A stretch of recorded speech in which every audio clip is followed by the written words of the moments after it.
Hello everybody, welcome to the I Am IT YouTube channel. My name is Shabazz Dar, and in case you have forgotten, I am the IT Geek. Thank you very much for again all your support during this AZ700 series. We are back obviously with another AZ700 episode. Designing and implementing Microsoft Azure Network Solutions series. We are on the second episode within module 5 and the second part of the implementing and managing network security groups.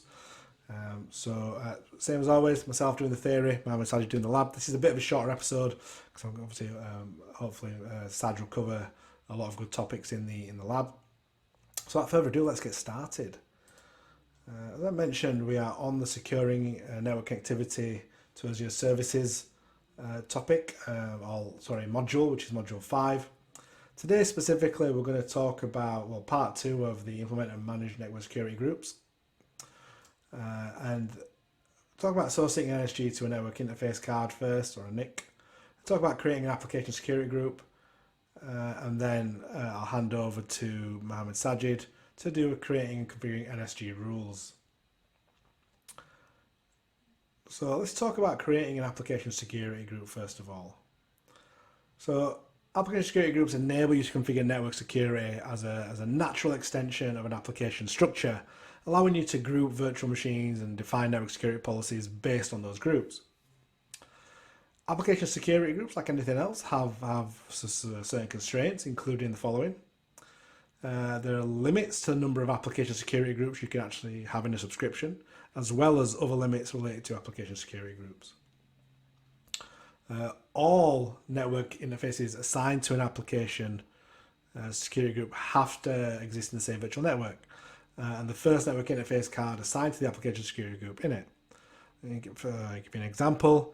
If the first NIC assigned to an application security group is named, if it's, let's call it app1, is in a virtual network, then let's call it VNet1. Then all subsequent network interface cards assigned to that application security group we mentioned must exist in that same VNet. You cannot add virtual network interfaces from different virtual networks to that same application security group. Okay. If you specify an application security group as the source and destination of security rule, the network interface in both application security groups must exist in the same VNet as well. So it's similar to how we kind of mentioned before in the last example. So we're talking about associating an ASG to a NIC. Similar to an NSG, you can do this in the Azure portal. You can use it in PowerShell, or you can do it via Azure CLI. And again, I very strongly recommend you follow the GitHub, use the GitHub link that we've got in the description to the labs and try associating an NSG to a network interface card through Portal, PowerShell, and CLI. We're not covering ASG in any of the demos. In today's demo, I think as I mentioned, Saj is actually going to cover. Let me have a look. He's going to cover creating configuring NSG rules in this one. So again, a bit of a short module, a bit less theory this time. So I'm going to hand over to Mohammed Sajid. So over to you, Saj. Thank you, Shabazz. Hi, everyone. So in our previous demo, we created an NSG. So we created the AZ700 demo NSG01. So if we select our resource, if you look at the overview, it gives you the resource group, the subscription, the location, and it gives you a set of rules that's already created for you. So you've got inbound rules and outbound rules. And right at the bottom for both, with the priority of 65,500, you've got this deny all, like it's catch-all rule. If it doesn't hit anything above these particular rules, it'll get to the bottom and it'll hit this deny rule. So to create a new rule, on the setting, select inbound, outbound. So we create an inbound rule as part of this demo. And select add. You've got source. On the source, you can see you've got IP address, my IP address, service application, security group, and ASG. So for this demo, we'll leave it as any for now. Source port range. So define a particular port range, 1000 to 24, 1024 to 2024 as an example, or define asterisk for all ports, destination, any destination, or an IP address, service server, application security group. So for the demo, we leave it as any.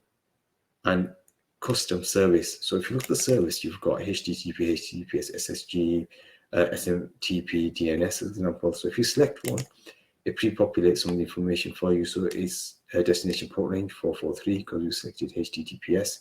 It's a TCP connection, and then you select allow or deny. So if you select HTTP, it'll change that to AT and TCP for you. RDP is 3389. So for this example, we'll leave it as HTTPS 443 protocol TCP. Allow or deny, we'll leave it as an allow because we're creating an inbound rule. We're going to allow it. So traffic coming in, we will allow on port 443. Priority 100. So priority matters. So if you can create more rules, give yourself some leeway. So the default will start priority 65,000 upwards. Maybe you don't want to create it at 100. If you can have lots of rules, maybe start at 1,000, a high number, and then you've got some leeway to create rules that are with a higher priority or with a low priority. So we'll leave it as 1,000 just as this example. It gives you a name for you. So by default, it goes allow any HTTPS inbound, which is an inbound rule, services HTTP. And it's allow. If you select this to deny, it'll default change the name to deny for you. Give a description, you can create a description, select add, and it'll create that rule for you. What's this doing now? If you can even step away, sure, let me. Right, here we can. If you go to outbound security rules, again, create a new rule, and it's exactly the same process: source, port range, destination, service, or custom. So define the custom one. 12 as an example. Set the protocol, any TCP, UDP, ICMP, TCP as an example, and it creates priority, and it populates a name for you. You can change this to whatever you want. You can add things at the end of it if you want to, as an example, or delete this and give it a completely different name.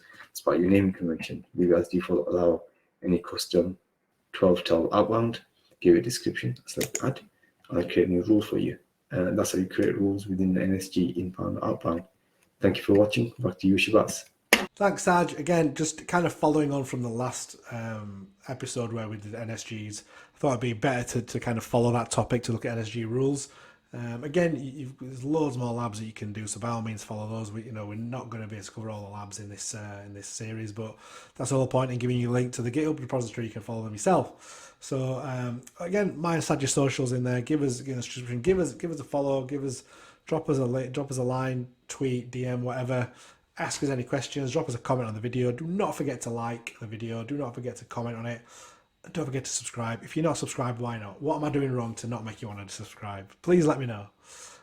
We've got one more episode left in this specific topic. So thank you for watching. And until next time, goodbye.